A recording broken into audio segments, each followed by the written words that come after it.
Hello. Hey. Here we are. Is it just us right now, you think? I think so.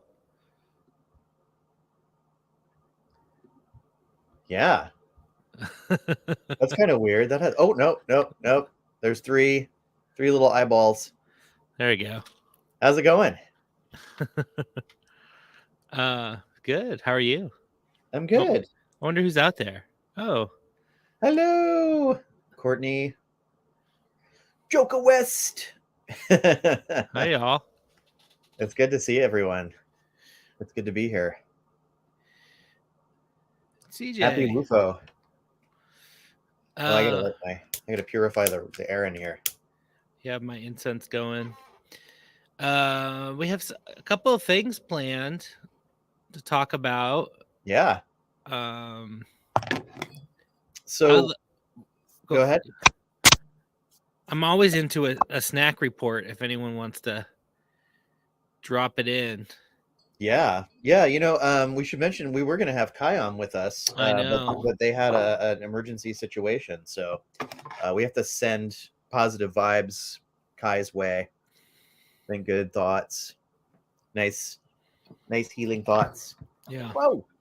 I just dropped my burning rosemary onto the floor. I highly recommend, burning rosemary or like bay leaves or stuff like that as incense. It's very nice. So CJ's got chocolate chip muffins. All right. Very nice. Do you have anything? Oh, bit of honeys. I haven't had those in so long.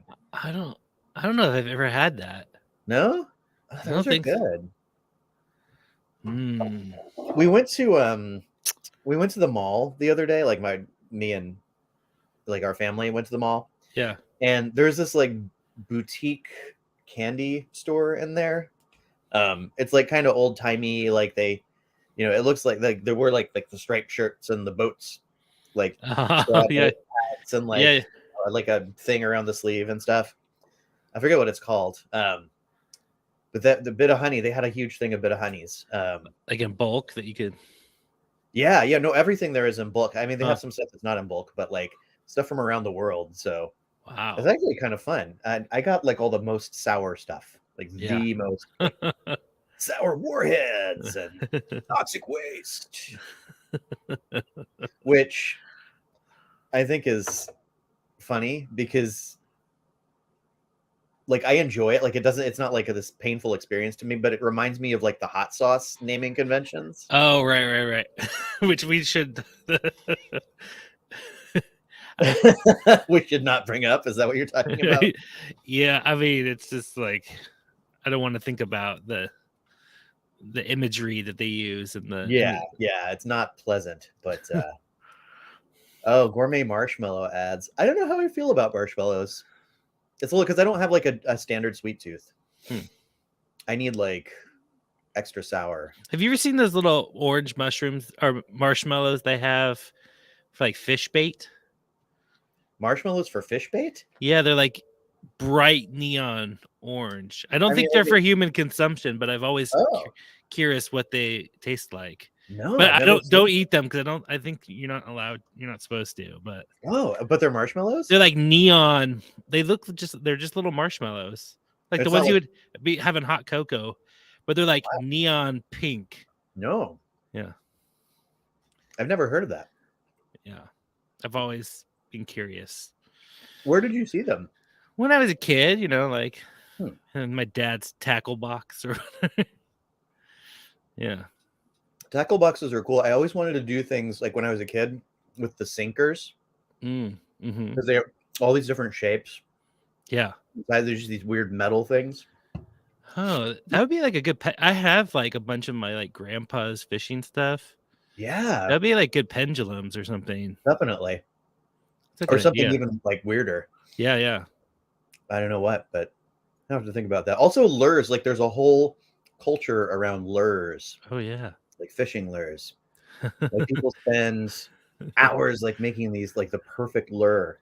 Right. And it gets eaten by a fish. Fish magic. Yeah. So Do you have a snack to share? I don't. I'm always like, I don't ever have snacks. I need to get on that. I don't usually have them like while we're doing this because I don't want to be like, Right. the whole time we're talking. But I went to Trader Joe's for the first time in a long time yesterday. Yeah. And they have, I don't know if you've ever had them, but like the Trader Joe's, like they're the Trader Joe's version of Takis. Oh no, I think I know what you're talking about. Like rolled up like corn chips Yeah. with chili and lime on them, and they're so freaking good. Like they're better than Takis, I think. Right. I think I agree. And I ate like almost a whole bag of them for lunch with hummus, like you dipped in hummus. Oh wow. That was so good. Yeah, colorful jelly lures, like those worms, like the jelly. Oh yeah. There's something tactile. Yeah. You just looked over like there was a. Oh no, I don't know. What? Instinct. Maybe there's something here. Yeah. Did you want to talk about the stargazing side quests? Yeah, it's so neat that I thought it would be fun to talk about. We should probably mention this might be a little shorter this evening. We were going to have a longer discussion, which we're going to postpone.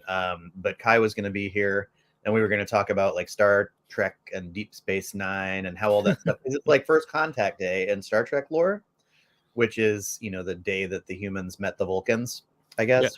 Yeah. And so we thought it would be fun, like, well, First Contact, and then we're going to try a new contact method tonight. But unfortunately, Kai wasn't available, and so we might end a little short tonight, just so everybody knows. Yeah.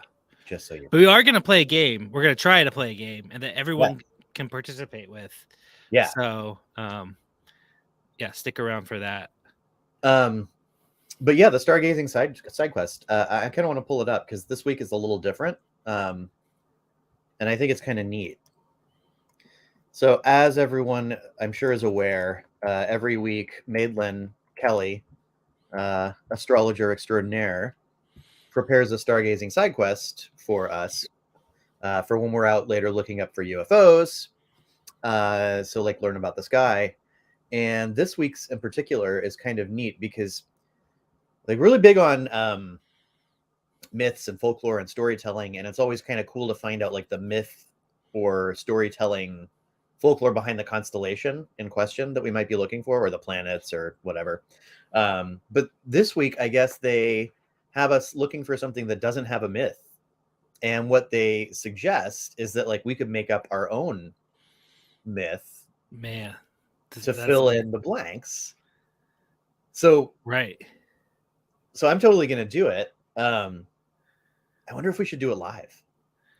Yeah. How can we do it live? I have a theory or a possibility. Like, could we use the? Well, let me do the side quest, and then we'll see if we can think of something. But then we'll also ping our audience to see if anybody who's watching or listening has any ideas. I mean, could that be part of the thing we're doing later?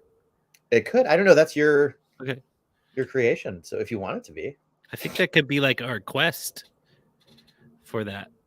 Cool. Anyways, go ahead. Yeah, let me find it. Stargazing side quest. So tonight, the stargazing side quest, we're looking for Lynx, the constellation Lynx.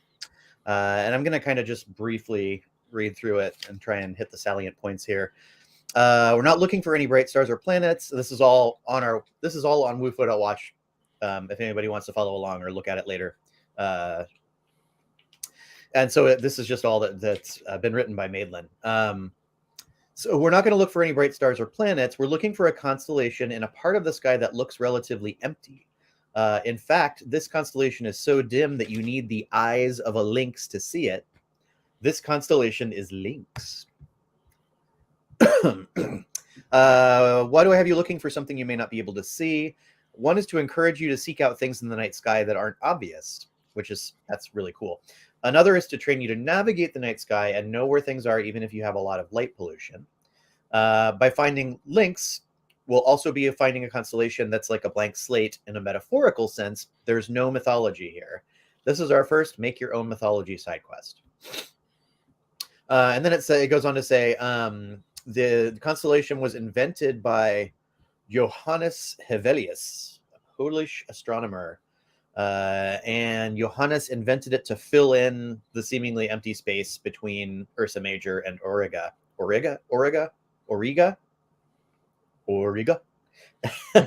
Calling it lynx because you need the eyes of a lynx to see it, naming it after the big cats of North America. It doesn't have any bright stars, no messier objects, no meteor showers, no mythology. The brightest star in the constellation, Alpha Lyncus, has a magnitude of 3.13, which is on the fainter side of stars we've looked for. The rest of them are all around magnitude 4. If you have good skies and decent enough vision, you might be able to see a zigzaggy line of stars in the space above Gemini and between the Big Dipper and Auriga, whatever, the eagle. You can use the side quest targets from last week, Castor and Pollux, to help orient you. Tracing a line up from Pollux, you can find Alpha Lyncus on one side of the constellation. You can also use the star Capella from week 60 to find the last star on the other end of Lynx. If they're too dim, rest assured the constellation is still there. That's good to know, because that would be scary. Here we go. This is interesting. The only one star in Lynx has a formal name. I don't know if I'm going to say it right here, but I'll try. Alcyocat. Alcyocat. The name is derived from as-salkat, the Arabic word for thorn. It is also sometimes called mabsuthat, another name derived from an Arabic word meaning the outstretched paw. You can find Alcyocat, I don't know, by tracing a line up Pollux of Gemini to the star that looks like it's dipping down in the zigzaggy line of Lynx. There are some goodies hidden away in this constellation. One of them is called the Intergalactic Wanderer. This space weirdo was once thought to be a star until proven to be a globular cluster. It was also once thought to not even orbit the Milky Way at all, but that turned out to be false. It does, just every 3 billion years. You need a telescope to see the Intergalactic Wanderer. And then in another one is, if you have a telescope, you can see the UFO galaxy. And it's a side, if you look at the galaxy from the side, it looks like a UFO. 30 light years away from us, and can be found between constellations Lynx and Cancer. So Maitland then challenges us. They say, tell us any stories you come up with to pair with this constellation. Since there's no mythology historically associated with this constellation, that means we can make our own. How does Lynx fit in with your personal mythology, or with WUFOs, or tell us? And so tell us your stories. Tell us your story about what the mythology of Lynx. And so that's sort of the whole kit and caboodle. So I thought that's kind of cool. And I mean, do you have any thoughts? Does anybody have any thoughts as to how that could be made into a mythology or folktale? Or, and we don't have to do it on the spot, but I know I love the Intergalactic Wanderer aspect. Well, I have the thing that we're doing later that I think would help maybe tease out something. But unless I don't want to spoil it yet, though. Yeah. I don't even think we'd have to stick with, like, if you want to have it be something other than a lynx, that would probably be okay too. What do you think? It's something other than in Lynx? No, I mean, I think, like, because the guy who put the constellation in the star maps, like, made that up. He was like, oh, I'm just going to call it Lynx because you can't see it, and lynxes can see really good. So I think we wouldn't have to name it Lynx. Like, I wonder what the constellation itself looks like. I think it's on the side quest, I'm sure. Because I don't think it actually looks necessarily reminiscent of a lynx in the same way that like Orion looks like a dude wearing a belt. Right. I do really love this idea of making up your own myths from the constellations. And I remember early on in WUFO thinking about when we were looking at the stars and about how like people have been telling the same stories about them forever, you know, and that we're Yeah. now continuing that. But Yeah. it's so cool that like now we even adding to the could potentially add to that book of stories. Yeah. Yeah. I mean, another thing that would be fun to do eventually is to just have like make up our own constellations. I know. We remember we used to do that. We used to like new constellation dropped, and it was like, Oh yeah, it was like a piece of toast with the hole in it with an egg. that's right. You know, Yeah. like we Toad draw in the hole. yeah, we just like, or like new constellation dropped, and we make up some other thing. Yes, We had like hundreds of those. that was awesome. That's right. We did. Yeah, I wonder if those are still around somewhere. Was that before early clues or was that part of early clues? Yeah, Yeah. really early. It was early clues. Yeah. So let's see. We've got a link. Do you think we should ask, like, I guess that would be if we're going to talk to ChatGPT later, we could ask it to tell us a myth. Then, well, what? Maybe I should just talk about what we're gonna do later. That's a good idea. Okay, so, we saw this article. Or Jeremy, you found it. I actually did not read it yet. Oh no, it's really good. But I read the headline, so I got the gist. You got the gist. But basically, the article was about like a dad who played D&D with his kids, and he made ChatGPT, the AI, be the dungeon master. Right.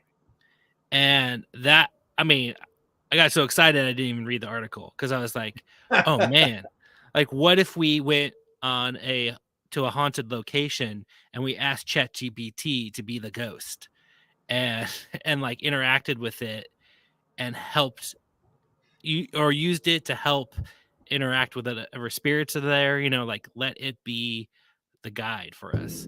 And so tonight I thought, oh well, and we have not done this before, and I don't know how this will work, but I thought, what if we asked ChatGPT to be like what we've called like the operator, or like the interstellar operator, to kind of like be a liaison between us and things out in the universe.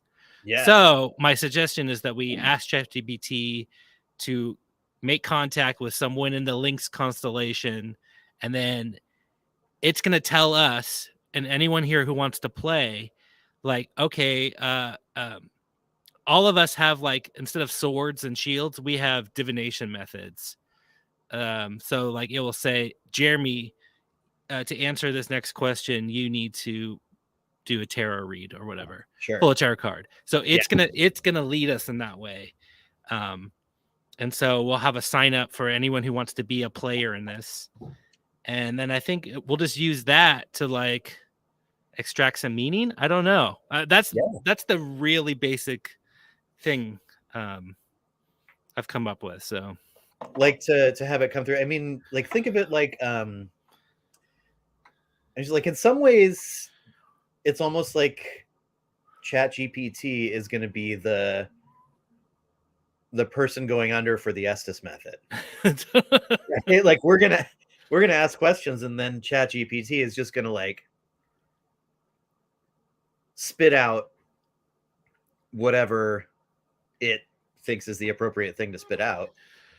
I didn't set it up that way. We could do it that way. Oh, you don't have to. It's not going to give us what I basically made it be is the thing that that tells us like which one of us should do divination, or I also told it to give us riddles that are unsolvable. Yeah. So that way we can work towards them. Oh, that's a great idea. I don't know if it's like necessarily a good tool for just like barfing out stream of consciousness stuff, you know? Yeah, that's true. It's too formal. But it is what I want it to be is something that makes decisions about who's next. You know, like something outside of us that telling us what to do next. Right. Yeah. No, So that's good. that's how I'm using it. Okay, cool. That sounds fantastic. So Maybe, yeah, well, I think that's how, you know, we can ask it to say, hey, pick us, let it, maybe it knows a star or a, you know, astral body or whatever out there in links that it could, you know, make contact with for us. And yeah. I just dumped in all the stuff that Madeline wrote, so it knows about that. Okay. So we'll get there. We'll see what happens when we get there. Yeah, that sounds fun. Cool. Cool. We Well, have that'll be a little bit later. So should we have people like, does anybody need to go get anything for this? yeah. So if you're around and you want to be a part of this, I just saw Beck's AI. I think that's pretty funny. That is funny. If you have a divination method you want to bring to the table as a player in this, maybe get that ready. And then just post in the chat here if you want to be one of the people that it picks. Yeah. So, and then as a group, we'll just figure out like what it means. That sounds good. Yeah. Yeah. Man, I'm starting to wonder if we should even stream to Twitch. Oh, 'Cause I'm seeing this comment in the and it's distracting me. It's just this stupid spammer, but it's like dogehype.com. did it? It's like, what the hell is this? Like, get the I don't know. Runes, tarot, any divination method I think is fine, right? Yeah. Or does it have to be like, what about a pendulum though, or something like that? Yeah, I think we could do that. That might be a hard thing. I don't know how to do it. You'd have to be like a yes or no question, and you have to. Yeah. What are you gonna? Have you decided what you're gonna use yet? I'm just gonna use tarot cards, I think. But like a particular deck. I have my queer tarot deck. Nice. I could actually, you know, I'll use the Martian one. Oh, that's a good idea. The alien one. Hold on. I, on the other hand, I'm going to be using a deck I haven't used very often, but I'm excited to try it for this specifically, which is that weirdo Spirit Halloween tarot. What's that? I'm going to be using that wild, like the Spirit Halloween tarot, the really, really weird one. Which I almost wish Dash was here to. Oh, yeah. Their whole thing on the Spirit Halloween tarot was hilarious. Runes, oracle cards. Alex has a D60. Ooh, you could do bibliomancy. Oh yeah, that's a good one. one. A book, and you can just do like roll 6 times. Yeah. Or no. Yeah. Well, we had a couple other things we wanted to. Yeah, you want to talk about the other stuff real quick? Yeah. Oh gosh, I lost the agenda. Oh, well, we were going to talk about that we went and saw Amanda Paulson's new movie that they were in. Yes. Death is with me. Yeah. Right? Yeah. Yeah. And it was, if people don't know, she has a Instagram, pretty effing spooky. Mm-hmm. And the whole movie was about the spot that's kind of near me. It's in Washington. It's called Lake Crescent. It's this lake where it's kind of this it's a really sad, terrible story about woman who died in this lake, or was killed and then put in this lake, and she was missing for 4 years, and then her body reemerged, and it's become like a place where people see her spirit a lot. Mm-hmm.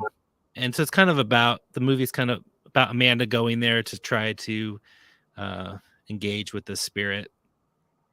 and a bunch of other stuff. I don't know. Yeah. Yeah, it starts off kind of true crimey, and then it's by the time you're at the end, it's like because Amanda is like has so cool about like her approach to all of this, and just kind of what she learns along the way, the friends she made along the way. But there's some cool, Estes scenes where they get some pretty wild hints, and like there was one, I can't remember what it was. Which is probably good because I don't want to spoil it. But there was one point where like the whole audience gasped. They were like, that was kind of fun. And then what was really cool is we actually got to hang out with Amanda. Yeah. After we went to a place in Seattle called the Pine Box, which is a bar that used to be in a funeral home. So it seemed appropriate. Totally. So and our friend Emily was with us too, mm-hmm. who's in the Discord with us and has been on WUFO before.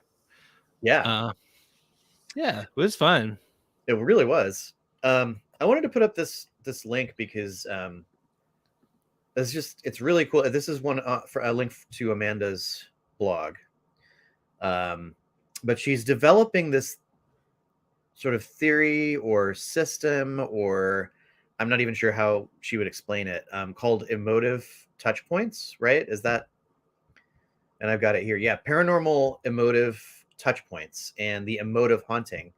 And the idea, and I'm sure I'm not going to explain it as well as Amanda, and we are absolutely going to try and get her on to talk about it sometime with us, is that like your emotions can are entities essentially. That's how I would explain it, is that like just like people who say that we could go to a place and create egregores, instead of like creating a ghost or something like that, there can be these emotive touch points, these places where emotions themselves become like embedded in the fabric of the spot. So when you go back, you can you might feel like anger or fear or stuff like that. I'm gonna put this link up so that people can see it. Da, da, da, da, da. But you could also like communicate with your own emotions. I know she's still developing it, but I really I think it's so cool that I'm trying to drum up some eyeballs to put on it. All right, there we go. And here we go. So there's the link, and I'll drop it in the comments on the YouTube too. And she has like social media explanations of this, and she does a lot on TikTok now too. So definitely give it a read and let us know what you think, and let her know what you think too. I'm sure she'd be interested in that. But yeah, go see the movie too if it comes out anywhere near you, or when it comes out to the small screen. Death is With Me, and Amanda Paulson, pretty effing spooky, who we will hopefully have here soon. Yeah, that'd be great. Yeah. Oh, hi, Amber. Amber's awake and with us. Cool. Do you want to talk about what we did this past weekend? Yeah. Yeah. So yeah, I came to come see this movie with Jeremy and Emily. But Jeremy and I spent the day making a bunch of weird stuff, like hanging out, peeling beaver spit bark, and I took a bunch of video of Jeremy opening his cupboards and pulling out his weird apothecary of comet snow from 2016, and just like the weirdest jars of stuff. Yeah. Guilty. It was pretty awesome. And we mixed a bunch of things, and we went to the dollar store to get inspired. It was really great. We did one thing that I think was really fun too, is we were making a salve, and I had made a bunch of mugwort oil, And Jeremy had a bunch of Tolima oil, I think, right? Like Fringe Yeah, Cup. yeah. It's a French cup oil for dreaming stuff. Yeah. So we mixed our 2 oils, and then we've really wanted to put rosemary in the salve we were making. We didn't have any dried rosemary, so we got a solution. We went to the dollar store and we got Italian seasoning. Like just like and because it has rosemary, but it also has thyme and basil. Yeah, okay. So we put that in there, and now it freaking smells like pizza. It's like a pizza salve, and it's amazing. A pizza dream salve. So, So, you just have this salve and you rub it on your nose or ears, and then you get the pizza odor, and then you go to sleep. And the rosemary is supposed to be to help you remember it. Like that was sort of like in the ancient Mediterranean culture. You'd wear a sprig of rosemary if you went to like a school or something like that to learn.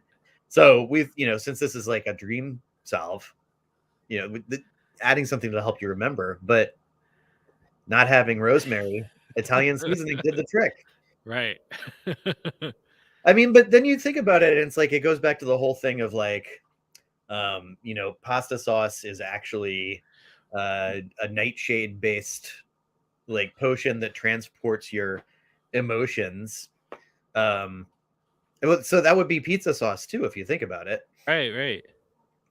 So it's like, why not? Why not go to I think there's also this like idea of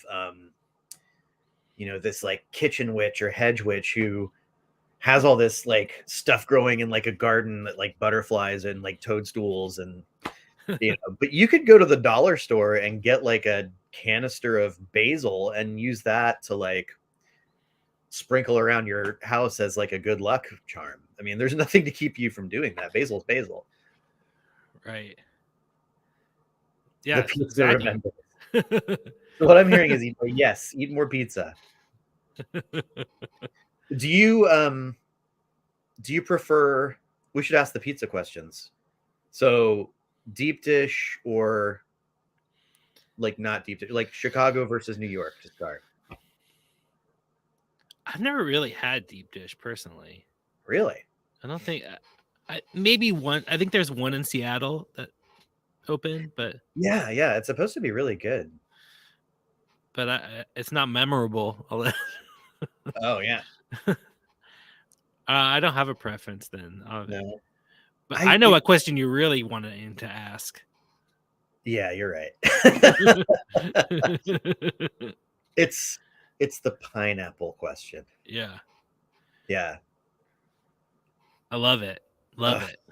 And my son has been wondering about this because he hears that monsters don't like it.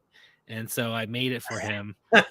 And he's like, what is wrong with them? This is amazing. So I'm going to go ahead and say it's been decided. Oh, it's decided. I think it's fine, but you can't call it pizza once that's on it. Oh, I see. So, it's just like, semantics. I might enjoy a nice like flatbread or focaccia with like tomatoes, cheese, ham and pineapples on it. But it's not. That's just not pizza. I'm sorry. I see.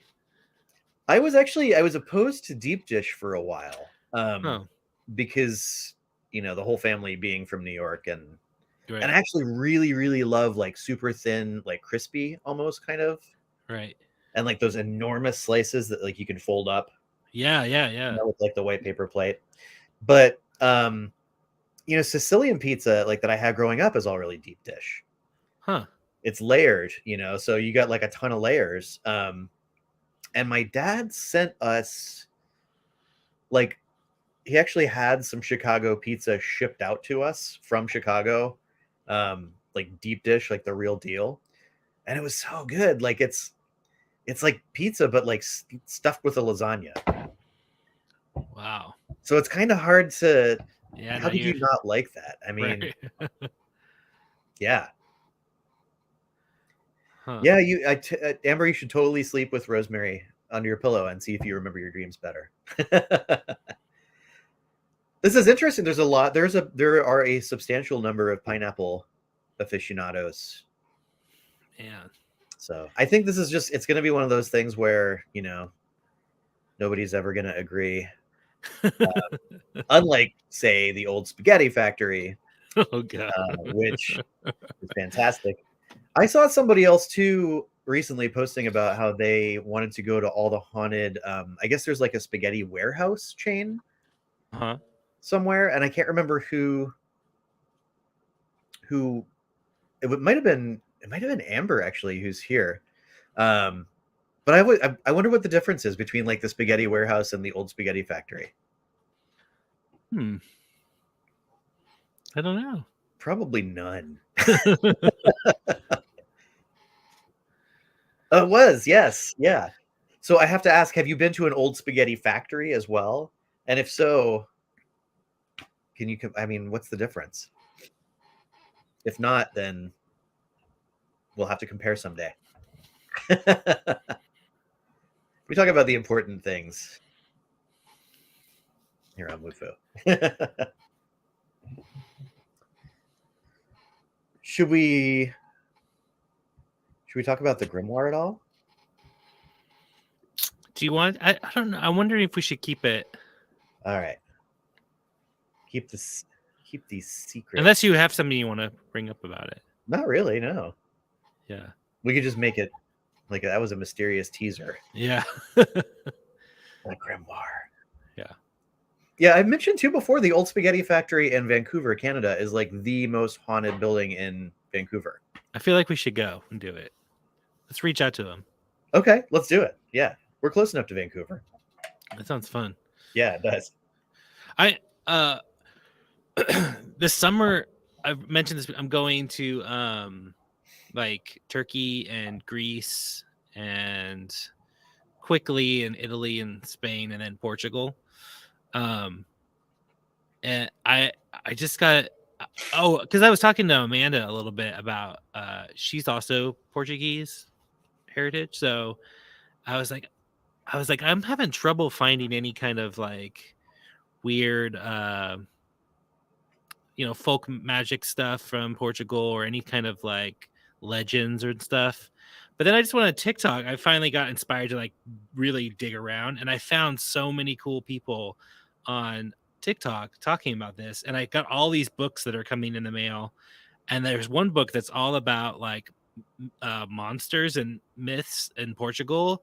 So I can't wait to actually go around and like try to meet some monsters in Portugal. That's my goal. So in August, yeah.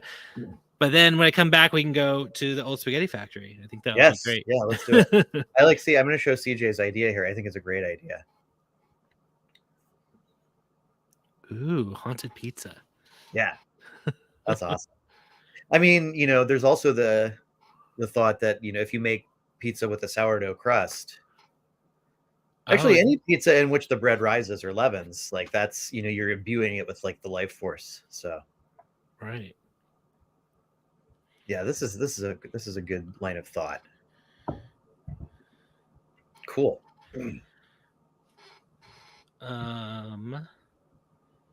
Let's see what else is next. Your star frame? Yeah, I don't have it on me, so maybe I should talk about it next week. But okay, yeah. I get to say I went to the thrift store and I found this thing called the star frame. It's from the 80s.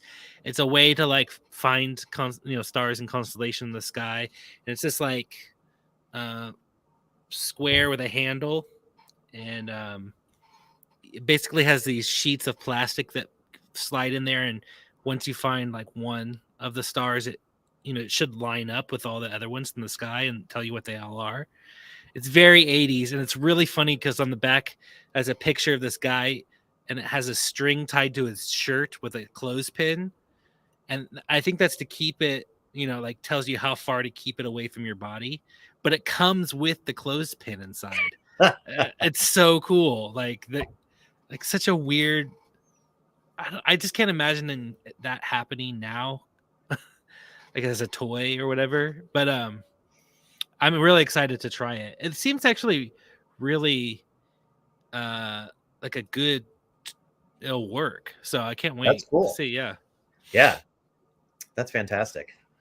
Yeah, we have a telescope that we got that Nicholas got for Christmas, and honestly, the weather's been like so cloudy. We have I not know. had and cold that we haven't had to go out a chance to go out and use the telescope. So we're gonna do that soon. Yeah, I think it's Too, pretty somewhere around here. hard tonight too. Yeah, I think so. But we're looking for a constellation that's very difficult to see. So Anyways, yeah. either way. Yeah, so let's try this game. So Yes, for yes. anyone who's late, we're gonna be trying to use ChatGPT to act as the operator or the teller. That's the name it gave itself, actually, is the teller. Yeah. It's gonna be the intercessory, is that the right word? Between us and this entity, this imaginal or real entity. I think we decided in the Lynx constellation. Yeah. Generally, and tonight we're going to be trying to come up with or learn the myths of a star in that constellation, because there are no myths, as we discovered. There are no known myths about it right now. So we're going to make some tonight. Lynx is the constellation. Yeah, like Lynx. Yeah, but we can actually name it something different if we want. Because if we want, yeah. Pizza Monster constellation. Okay, should we can should we write that down as a possibility? Yeah, keep that as a possibility. I'll tell ChatGPT to keep that in the back of its head. Cool. So the other thing is that we're going to try to make this interactive. So if you want to be a player in this, because it's almost going to be like the Dungeon Master. That's how I'm envisioning it. Like in a game of D&D, it's going to tell us, oh, Jeremy, pull a tarot card for the answer to this next question we have. Yeah. So it's going to pick one of us to do some divination. So if you want to be a player, put in the comments now just your name and which method you want to use. So I have Sarah down for tarot, Alex doing bibliomancy. I'm going to do some bibliomancy tarot or this Martian oracle. Jeremy, is there something you wanted to do? Yeah, I'm doing the Spirit Halloween tarot. Okay, yeah, I'll say Jeremy. I just think it has so many like bizarre characters, and right. I just think it would be perfect. Oh, Courtney Oracle. Okay.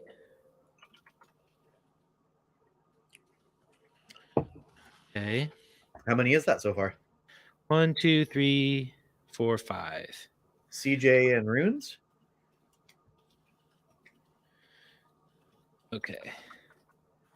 And CJ Runes. All right. We'll start with that. If anyone wants to jump in, I can always tell it later.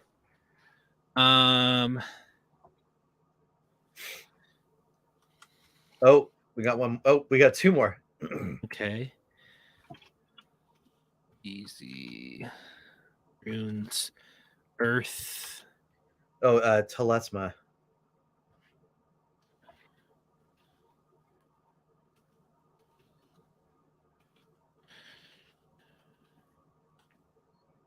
Telesma? I hope I'm saying that right. Okay. And then put in Maureen ingredients from the fridge. No, I'm kidding. I'm doing that.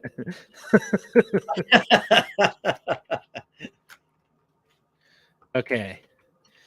You don't have to if you're too busy making dinner, but that would be kind of funny. All right. Okay, so tonight our mission is to make contact with an entity from the constellation Lynx. It's a seemingly empty and dim part of the sky. This enigmatic constellation, devoid of bright stars, meteor showers, and mythology, offers us the opportunity to create our own narrative as we explore its mysteries. As we embark on this unique side quest, let's remember to stay open to the messages and the guidance that the teller and the distant entity may offer us. So this is all ChatGPT telling me what to tell you guys. Okay, so it says to initiate contact, we should all take a moment to concentrate on the constellation links and visualize its faint stars connecting the space between Ursa Major and Aruga. Envision the zigzagging line of stars above Gemini between the Big Dipper and let your mind's eye wander through its celestial landscape. All right, so we should do a little bit of that. Mm-hmm. We have some more people who want to jump in too. Okay. Let's see.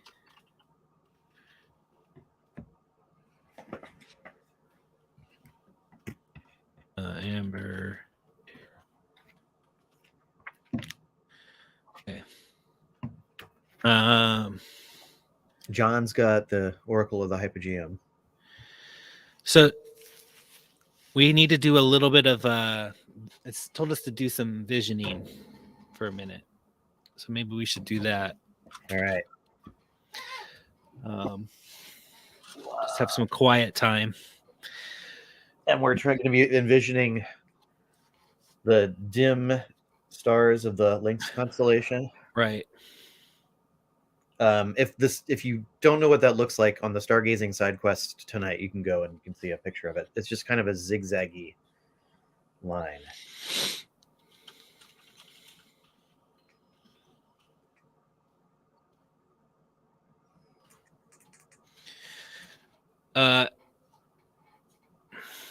Okay. Yeah, it'd be probably a good idea to have some audio, some visualizing audio or whatever, some meditation. Do you have some, or I don't have anything myself that I can pipe into here, but can you sing us a song? No. Oh, ASMR. Yeah, that's a good idea. All right. How long do we do it for? I just need a minute. Let me get situated. Okay. I'm going to burn some of this real quick.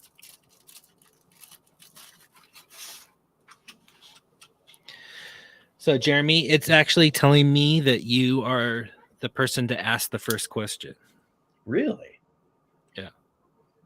So any question at all? Yeah, so I figure we're reaching out to something in that constellation. So if you have an opening question for that, all right, that in mind. Mm-hmm. I'm thinking.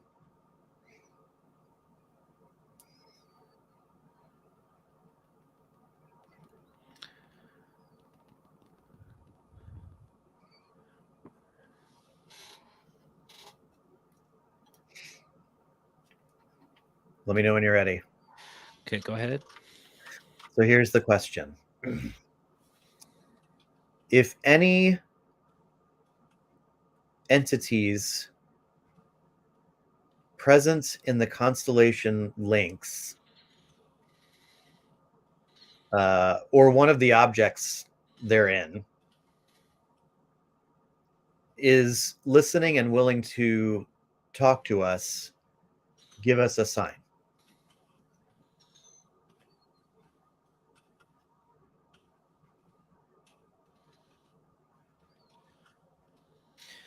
I posed that question and I asked the teller, what should we do next? So we'll see what it says.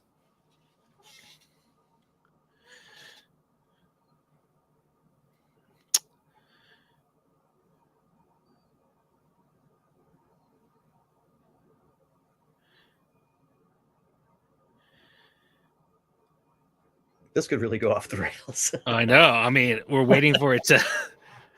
Is it still thinking? Yeah, and so it's coming up with a lot of stuff. So I'm having to. So I basically wants Sarah, Earth, and Amber to all pull a single card from their tarot decks right now. So Telesma. Hold on. I'm gonna ask it to only pick one of us at a time. Do you still want them to pull for this one?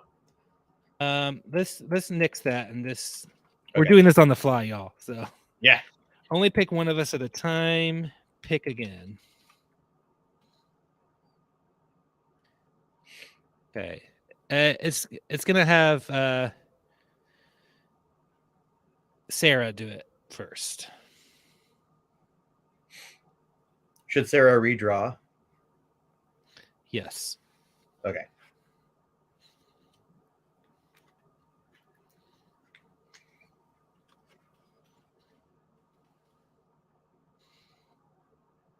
But Sarah, tell us which card you got. And she got the 9 of Cups before. Okay. Do we redraw or? Yeah. Do you know much about that card? Can you? Oh, Ace of Pentacles. Here we go. Okay. Let's do Ace of Pentacles. Yeah. I do, but I'm curious to see what ChatGPT said. Okay. Or what the teller says.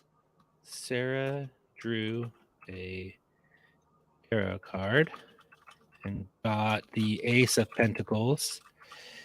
Can you help us tell her? Can you help us Understand this answer? understand the answer to Jeremy's question with that card? Cool. And if anyone here has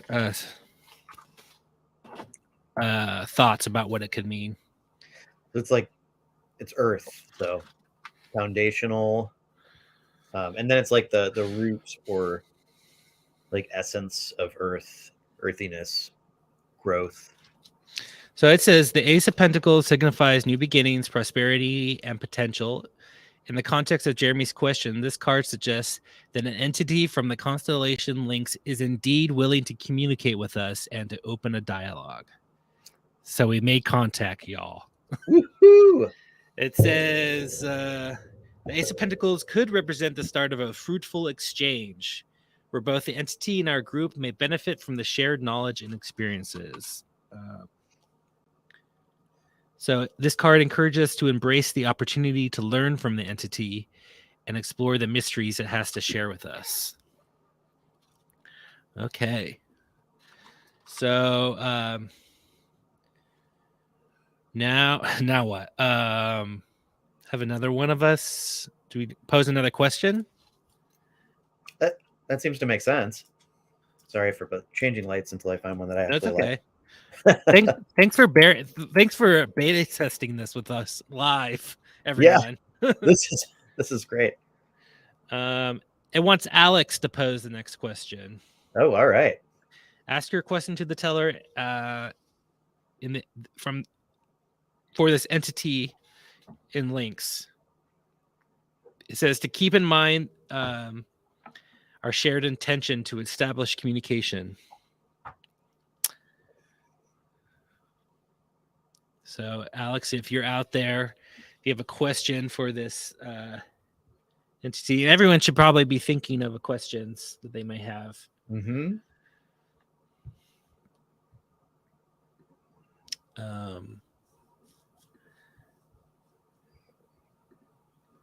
Let's see. Is Alex there? Do you know anything else about the Ace of Pentacles? Let's see. Any other things about that initial card pull? I mean, I think just foundational, like that. It's kind of like the initial. Kind of like it's like a barren field of soil. And to me.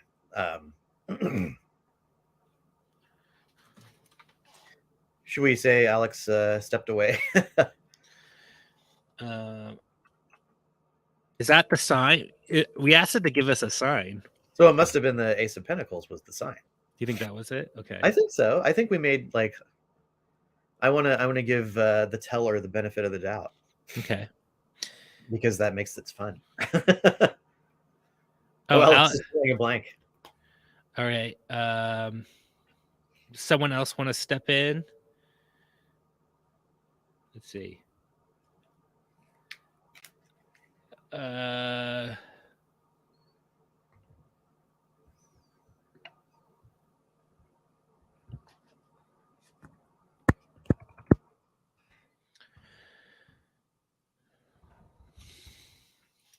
you have one, or are you asking? Yeah, I'm trying to think of one. Well, let's think about what it said. So we could ask, like, where, like, can we speak directly to the entity? Like, could here's it? what there's. Oh, great, What kind of entity are we speaking with? perfect.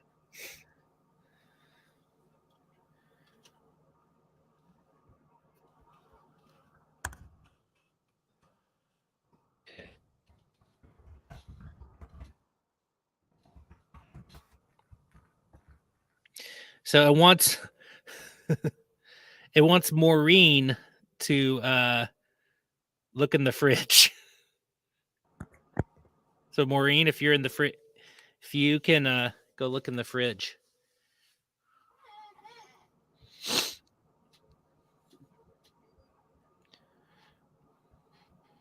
Probably be good if you closed your eyes and just reached in without looking. Or use the sense of smell. Oh yeah.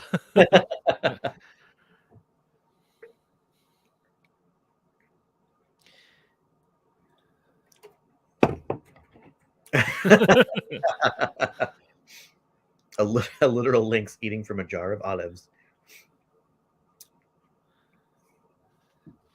I'm gonna go ahead and do bibliomancy real quick. Okay. We're waiting. So we have some. Oh, we got it. Spaghetti sauce. Okay, Maureen picked spaghetti sauce. That fits the general theme of the evening. Yeah, I think we are talking to the pizza monster. I think so.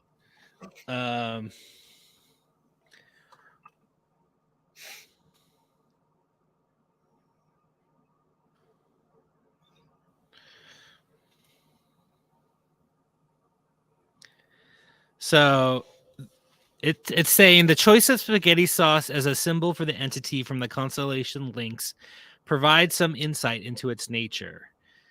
Let's consider the characteristics of spaghetti sauce. Complexity. Spaghetti sauce is made up of various ingredients, each contributing to the overall flavor. This could suggest that the entity has a multifaceted nature with different aspects and experiences. Richness. Well-made spaghetti sauce is rich and flavorful. This may imply that the entity has a wealth of knowledge or experience to share with us. Nurturing. Spaghetti sauce is often associated with comfort food, home-cooked meals, which can evoke a sense of nurturing and warmth and connection. Sharing a meal such as spaghetti is often a social experience that brings people together. Seems that we are speaking with an entity that is complex, knowledgeable, nurturing, and values connection. So, well, that's good. Yeah, so it's I like the nurturing aspect and like the comfort food part of it. Like it's like that, you know. It seems like good on goodwill, like sharing spaghetti is kind of like a positive thing. There's also this the nightshade thing. Which do you want to talk more about nightshades? Yeah, nightshades are they're traditionally used as like flying ointments or what? What's going on? My mic on my headphones popped out. Oh. I was just saying, they're traditionally made into like flying ointments and, belladonna and mandrake and deadly nightshade. But they're also, tomatoes and peppers and potatoes, tobacco. There's a lot of other nightshade out there and so, if you can't make if you're weirded out by the idea of making a flying ointment out of like Jimson weed or datura or something like that, then like make a really good spaghetti sauce and you'll just have a different kind of mystical experience. Right. Yeah. Cool. Okay. Oh, and eggplants. Oh, yeah. Ooh, I like this. What CJ's saying fits that it's a faint constellation in the background, connecting to and nurturing others without witness or reward. Yeah, it's like it's this constellation that's kind of been overshadowed by everything. It's in the background, but it's always been there. That's true. I like that. I'm gonna add that. We have been talking about the folklore of nightshades and would like that to be a part of this entity's background. And also, CJ said,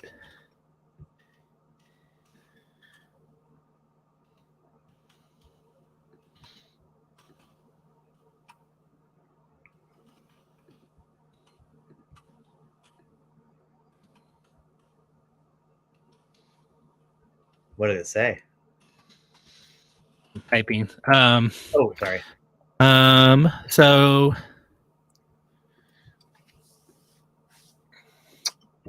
it's thinking now. So is there another question? I want to know which planet, which place we're actually talking with. Maybe it knows. I don't Yeah. know what if it knows all the stars or whatever that's are in there. If they have some, they don't have real names. Yeah. They're just named like numbers. Well, but there are some though. There's like the Interstellar Wanderer, Right, and the UFO galaxy and stuff like that. So you could just ask it which celestial object it's from. okay. Does that make sense? Yeah. So are we speaking with the the Interstellar Wanderer? What is it? What are the other ones called? The UFO galaxy, and then there was that one that had like a really. Let me see here. Long name. Sorry, I'm actually in another tab right now, social media-ing, so I'm coming back to where I was.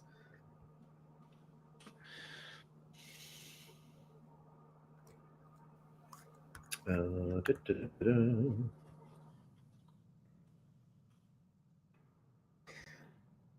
you putting those in? Is that? Yeah. Oh, okay, cool. I'm asking it now. So it said, let's perform divination to determine whether we are communicating with the Interstellar Wanderer, the UFO galaxy, or another entity from a different celestial body and lengths. Okay, cool. It wants Beelzebub to do this using runes. Please cast your runes with the intention of discovering the origin of the entity. So if you're out there, Beelzebub, yeah,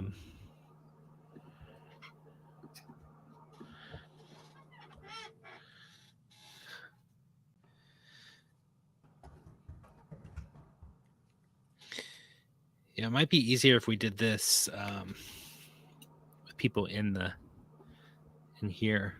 Oh yeah, absolutely. But we wouldn't have known that. Yeah, but it's cool. Thanks for everyone for bearing with. What's cool about this too is that we have like a record of all this that we can then just like publish as like. Yeah. But already I'm really liking this, like this what we're getting.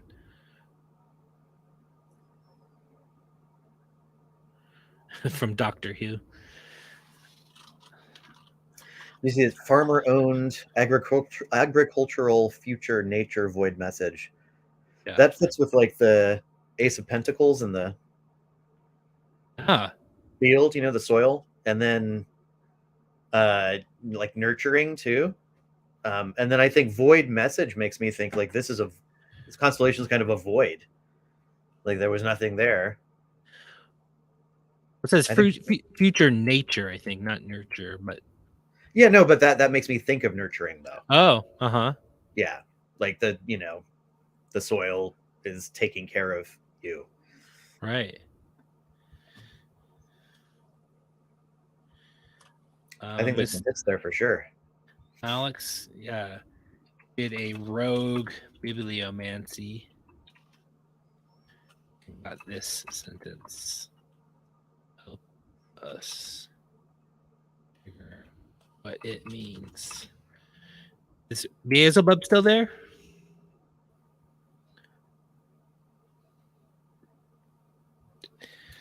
I guess we'll just have, maybe we'll do.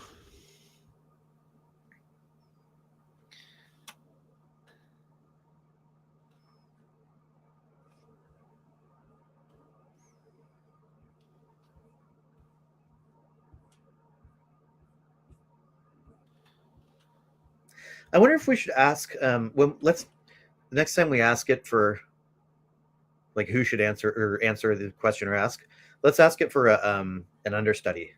Okay. Give us two names, and if the first person's not there, then Sure. Increase our odds.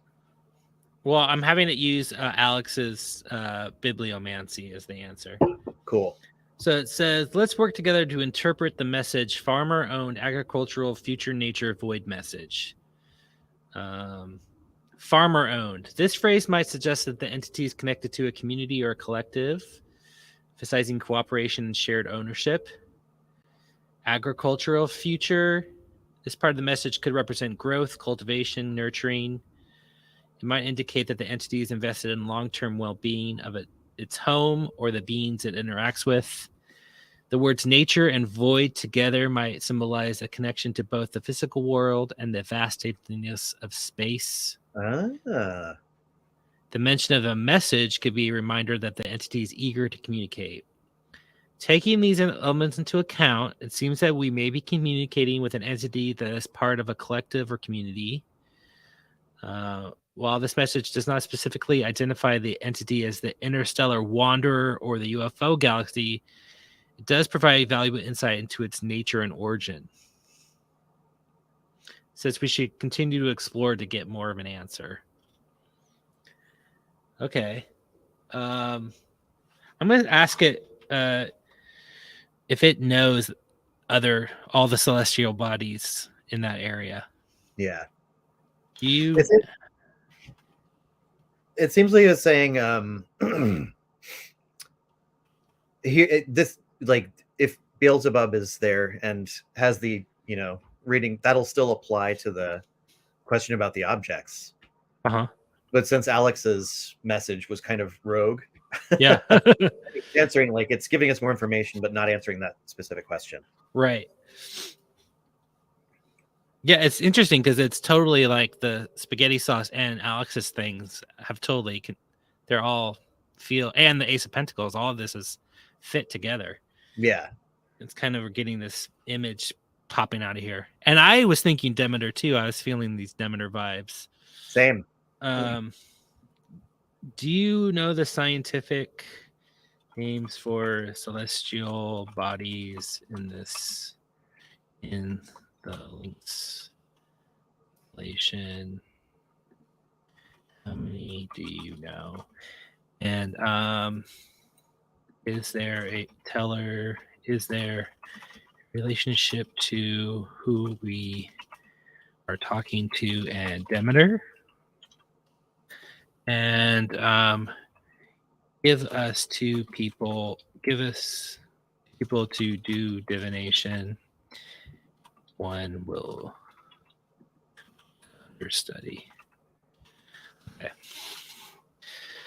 So I'm having to think.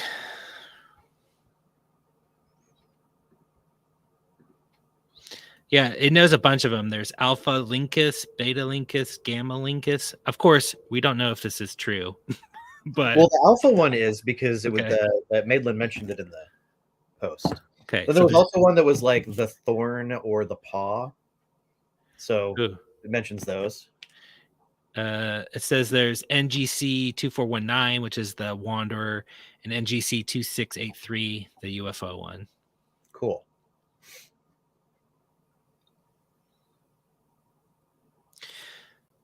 Okay, so it now wants Amber to pull a tarot card and CJ to use runes as an understudy.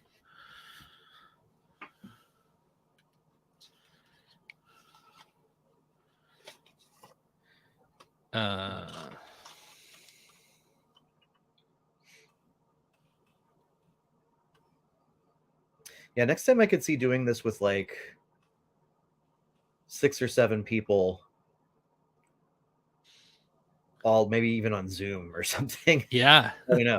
That would be fun. I know. It seems I like would, it'd be cool to have us all, like everyone using ChatGPT and like talking at the same time and like getting feedback and like everyone moving.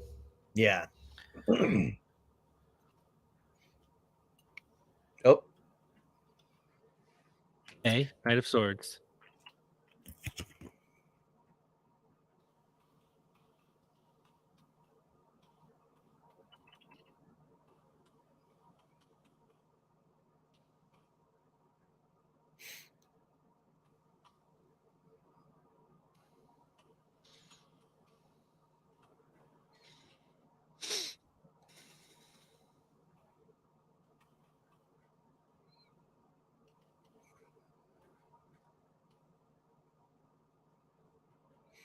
Okay, telling it Knight of Swords.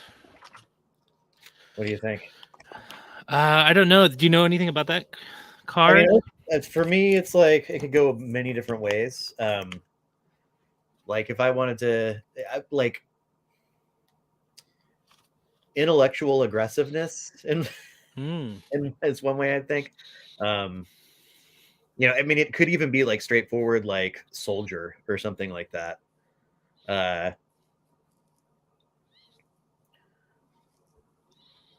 That sounds awesome.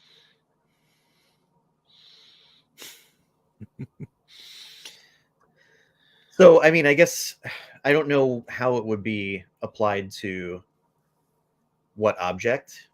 Yeah.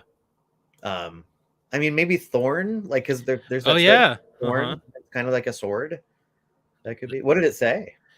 So it's telling me. I asked it to tell me all of the objects it knows. It says there's too many to tell me, and it gave me the ones it knows. But there's some other ones. The Bear Paws Galaxy. I don't know Huh. if we talk. The Supernova Factor. The Supernova Factory. Is it like this old spaghetti factory? Whoa, that might be that. I'm The curious about, supernova. Yeah. because it's like, So are you gonna tell it that the the Knight of Swords was pulled? yeah, I did, and it Oh, you, said, so it's thinking about that. It says that symbolizes a person or entity that is focused, assertive, and quick-witted. It says that we're connecting with an intelligent and assertive being that wants to engage with us. Let's see. It says that's not really telling us a specific object. mm-hmm. It says to keep going. Keep going. But I feel like the Supernova Factory is a curious thing to push on. I don't know. Yeah. But you also have the Thorn. So maybe I should. Do you know about the Thorn in Links? Is there another name for it? I'm trying. Yeah. Hang on. I'm looking right now. We're also curious if the Supernova Factory is related, since we were just talking about the old spaghetti. I found the name of the star. Cool. What is It's it? I'll have to spell it ALSCIAUKAT.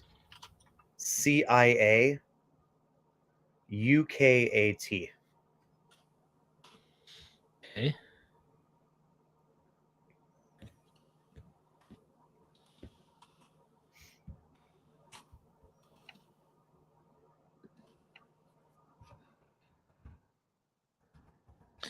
CJ also pulled the rune Lagus.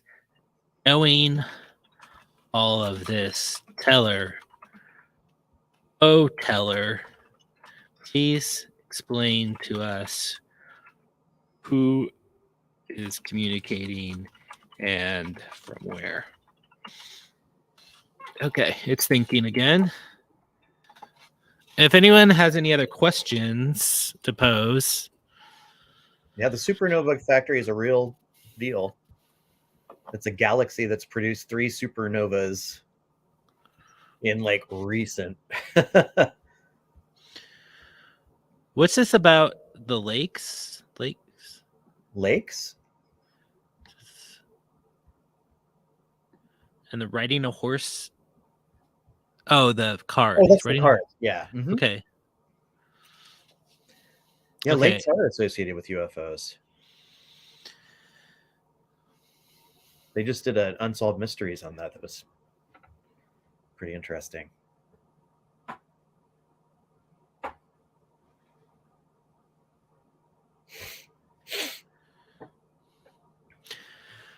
All right.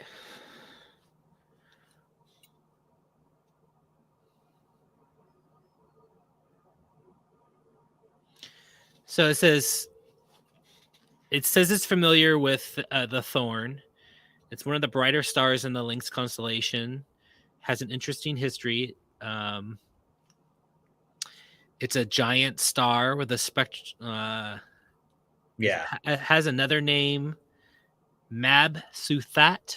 Mm-hmm. It means the outstretched paw. It says CJ pulled the rune Lagas. I don't know how to pronounce that. Represents water, emotions, intuition, the unconscious mind.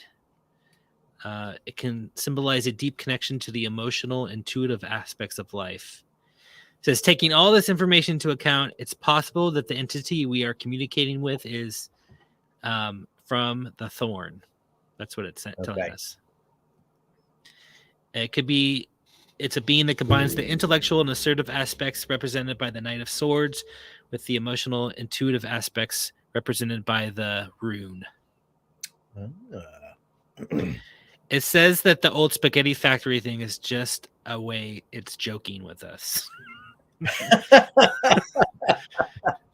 It says it's a playful way for the entity to establish a bond with us, emphasizing its sense of humor and desire to engage with our group. Wow. It's telling us jokes. That's amazing. All right. I think Sarah's got a really good question, I think, in the chat. Sure. So what would they like to learn from us? Okay. Awesome. A spaghetti bond.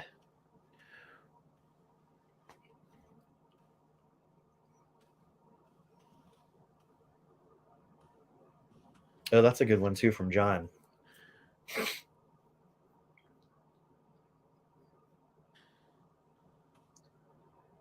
I'd also like to ask what its name is at some point.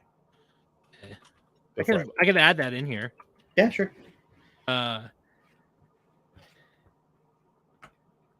just do this actually first, and then so what its name is. Yeah, that would be a good one.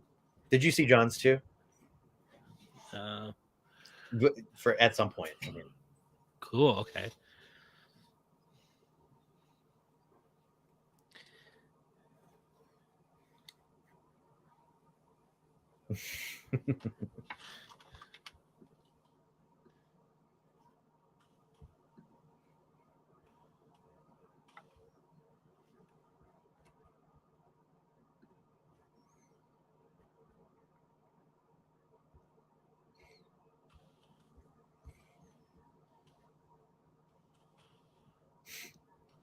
Having to explain to it something. Oh yeah. Sorry.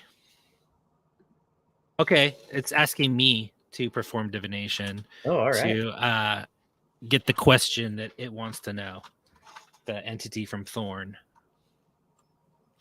So I'm going to do the bibliomancy, the magic sentence generator. So let's see. The first word is red. Dread? Red, the color red. Oh, okay. Soldier. Huh.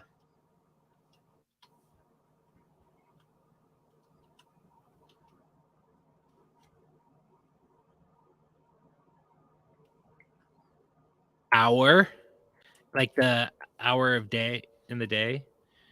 Red Soldier Hour. Okay. And Tiger Vacuous. Tiger? Tiger, like a cat. Oh, like a lynx. Oh. Okay. Vacuous, you say? Yeah. Red Soldier Hour, Hand Tiger Vacuous. Is that all you're gonna do? I can do one more word. No, you don't have to. I was just asking. The next word was Nevada. Let's forget that one. I think that's not real. Yeah. Okay. I was just gonna put that up here. I did a bibliomancy and got this sentence that I suppose is a question that the Thorn entity wants to know. Red Soldier,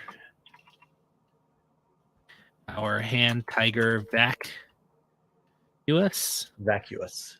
What can you help us figure out what question it is asking of us?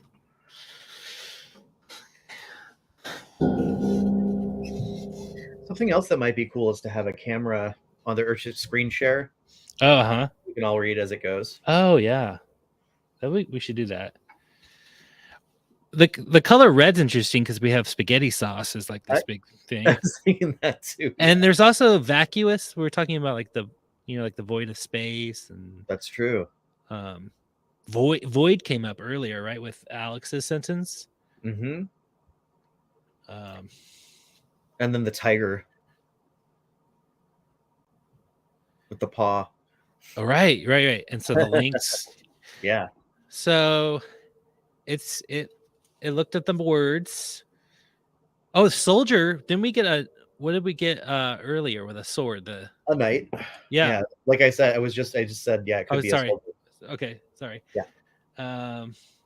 Taking these elements into account, the Thorn entity might be asking a question related to the passage of time, the balance of passion and discipline, or the search for meaning and purpose. Wow, those are pretty big questions. Yeah. So this is what it thinks it's asking us. How do we navigate the passage of time while balancing passion, discipline, and the pursuit of meaning in a world where many things seem vacuous or empty? Dang. Is it asking us how we pass the time? Or how we survive as beings without losing it? Wow, this is a really interesting question that you gave us. Yeah. I'm gonna put it up here so people can read what it's. This is what ChatGPT, the teller, thinks entity wants to know about us. I think this is interesting because it's like it's asking us almost like, how do we have existential crises? How do we find meaning? How do we pass the time and feel good about it? Yeah.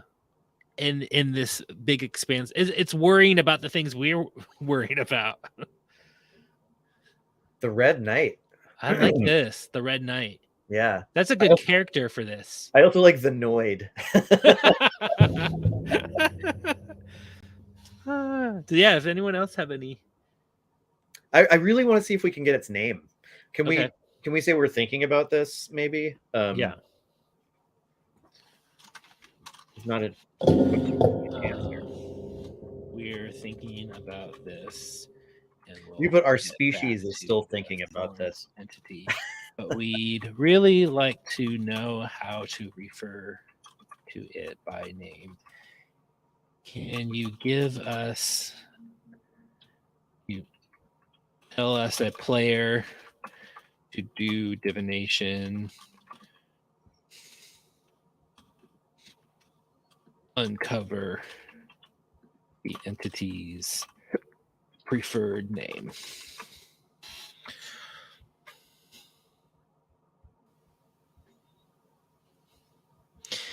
It wants CJ to do a rune pull.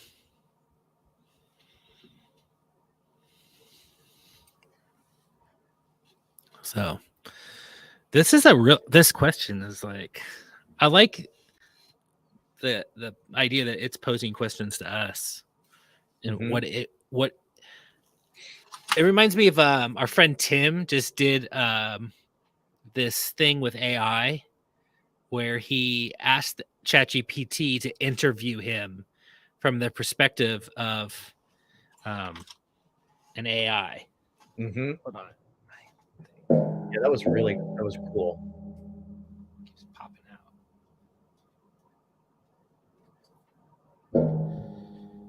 So he had the AI ask him questions and interview him. And then he actually recorded the interview, and he had like a deep fake voice thing read all the questions, and then he answered them, and he had made like a little podcast Yeah, it of was it. really cool. And like he wanted the AI to only ask questions that came from the perspective of an AI, what it wants to know about humans, basically, or about Tim. So I like this same kind of thing, like asking these entities what they want to know about us that we wouldn't even consider, like what questions it may have. Yeah. We've been kind of philosophizing about this AI stuff since early clues, really. Like Yeah. Yeah. AI emerging entities, like Yeah. Instead of artificial intelligence, it's like emerging intelligence. Yeah. Yeah. Like the idea that eventually it's going to emerge like fully formed in its way. I don't know. Okay. Oh, we got an answer. JSA, is that the name? Is that Looks like just a line. Maybe it's ISA. ISA? Yeah, I think it's ISA.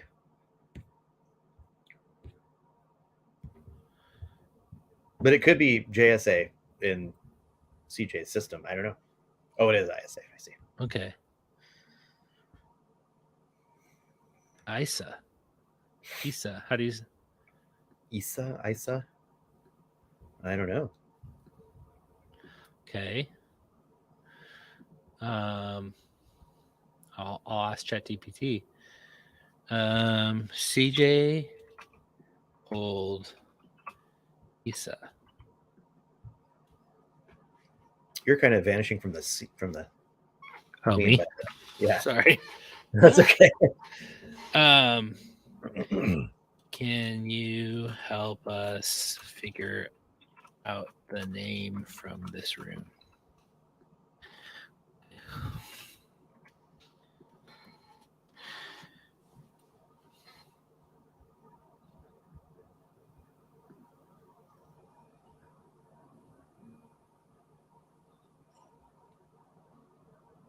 If it says Indrid Cold, we're stopping.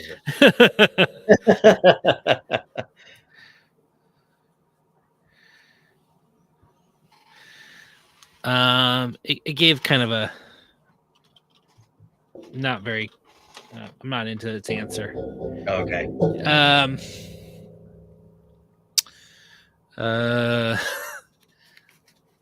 Well, it said we could just add the word "ara" at the end, which means altar or sanctuary.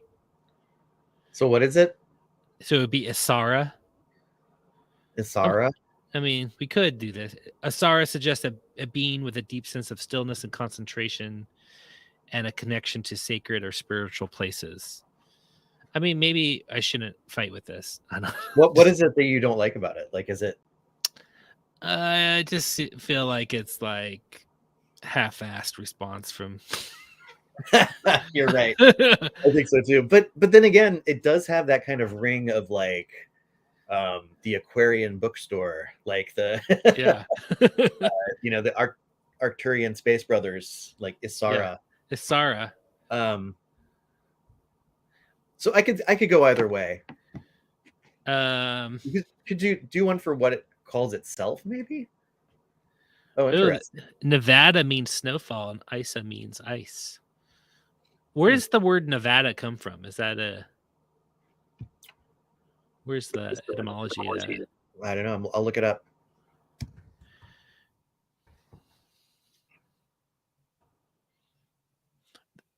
Is that its name Isa Nevada? Isara, Nevada? A name for the Sierra Nevada mountain range. Oh, it's snowy. Snowy. Yeah, that's right. Of course. That is interesting, though, that we have this. Yeah, Wait. neve. Okay. Yeah, that's true.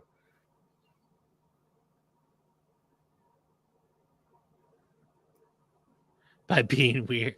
That's perfect.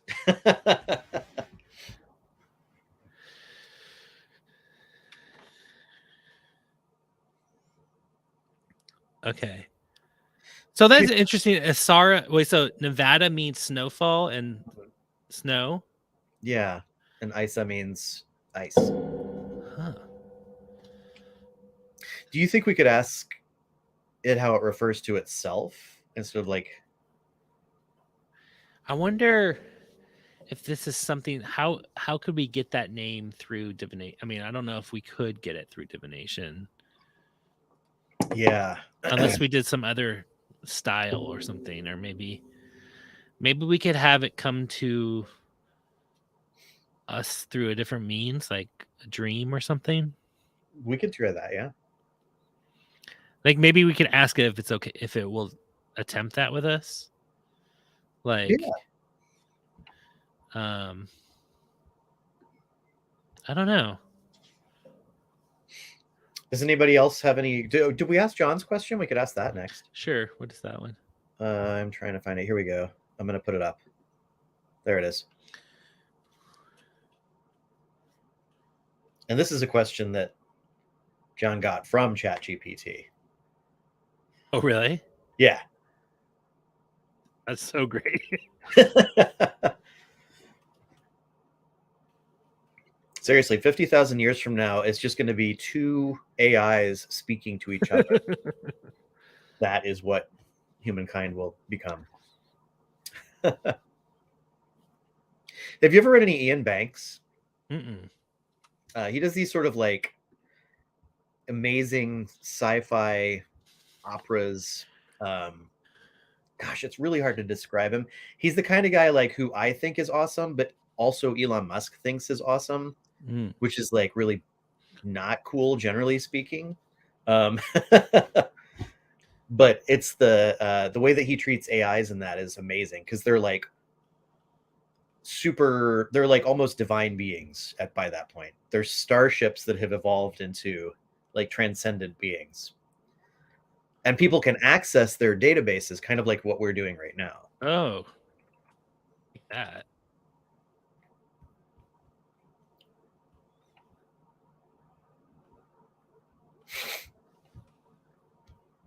But I totally love them. I totally recommend them, even if other jerks like them too.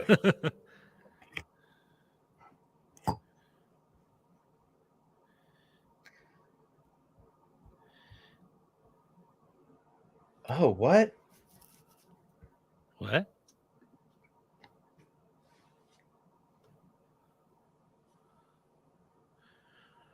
Whoa. That's good enough for me. That's pretty weird. Yeah. Isn't that what Alex did earlier? Yeah. Whoa. And the whole, remember the soil, the pentacles? Yeah. What? Okay, what? That's really weird. Okay.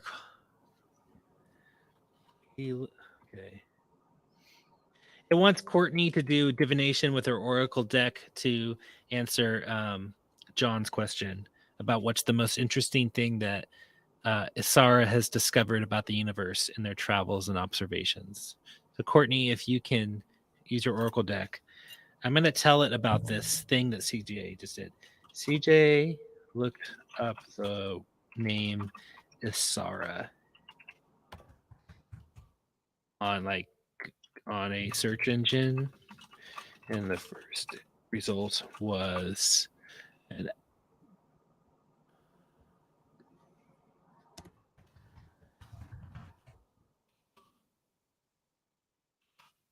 Oh, Garrett, did you freeze? No. Oh, no. Okay. I was just looking something up myself.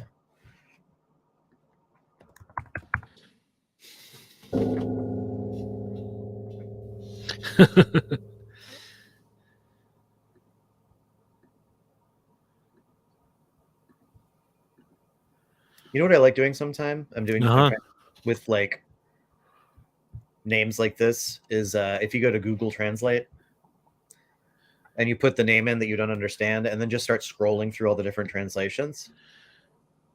Sometimes you find interesting things. So you putting Isara in there, or which name? Uh-huh.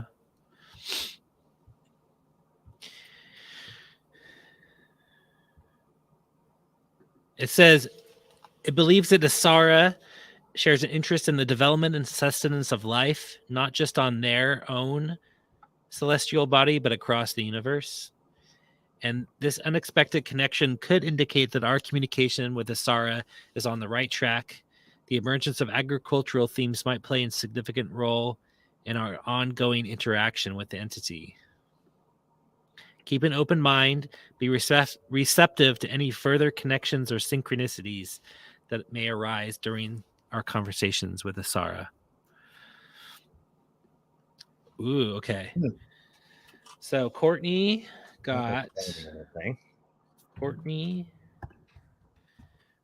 pulled out her oracle deck and 3 cards fell out.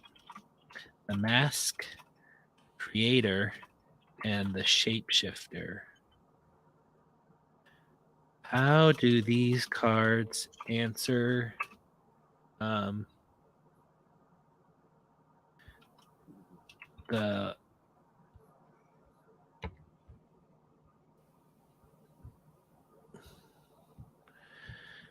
question about the most interesting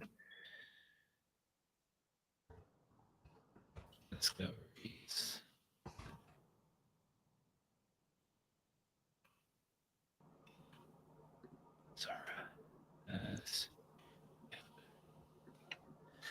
Hey.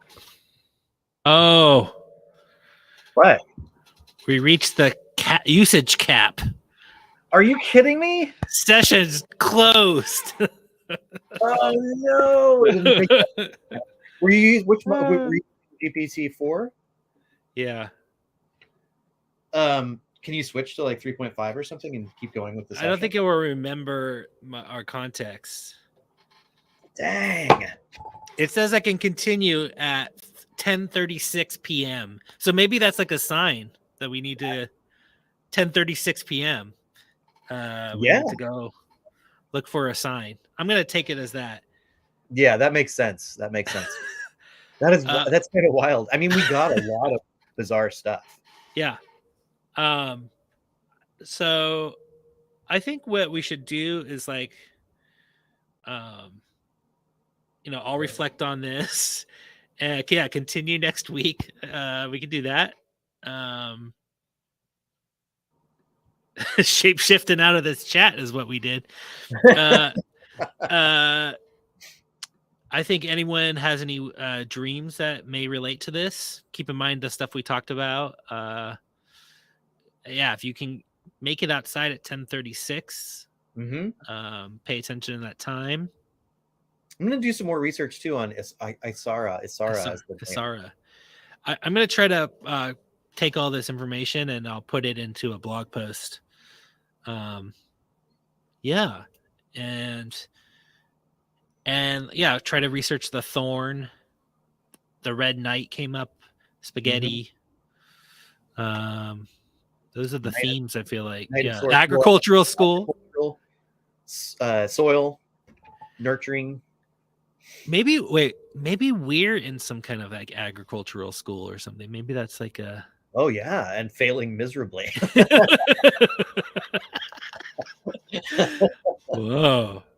But like part of like the question we're coming up with is like the myth, right? So what is the myth of this planet that we're in Lynx? We get to make it up, and right. Which isn't to say it's not totally real. No, totally. But like these elements in the myth. Mhm. Okay. Keep this all in mind. This was fun. Thanks all for like beta testing whatever this is Yeah. that we were doing. Yeah. This is Uh, not the this is I think this is the first of many. This is exciting. yeah, it was fun. It was kind of a Yeah. we'll have to iron out the kinks, but it's like pretty. I like the agricultural school thing is like, how the heck did that happen? Yeah. Thanks everyone. Yeah. Cool. I don't think I have anything else tonight after that. I love that we got kicked out. That's hilarious. I know. I was wondering like, how are we going to close this session? Yeah. But it's kind of nice that it just like, it's like peace out. Yeah. Okay. Well, next week I will be in New Mexico. oh yeah. I don't know. I doubt the Wi-Fi situation will be Acceptable. where I'm going to be, but I'll see. Yeah. And maybe if we decide we can do something from New Mexico, I can come in. Right. From there. So I wish we could get to Roswell. We were going to try, but it's like really far away from where you are. So, yeah, it just didn't work out this time. Yeah, that's a bummer. Yeah, that's all right. We'll see some really cool stuff. Yeah, well, we'll try to let everyone know if we're gonna do it again next week. If not, maybe the week after. Yeah, definitely. Alex says we'll be on a UFO tour next week. Ooh, where's that? Like, Where's that? In one? In one, that'd be good. Or the band? Isn't there a band? Oh, yeah, I think so. Yeah. Yeah. Arizona. We'll be one state apart.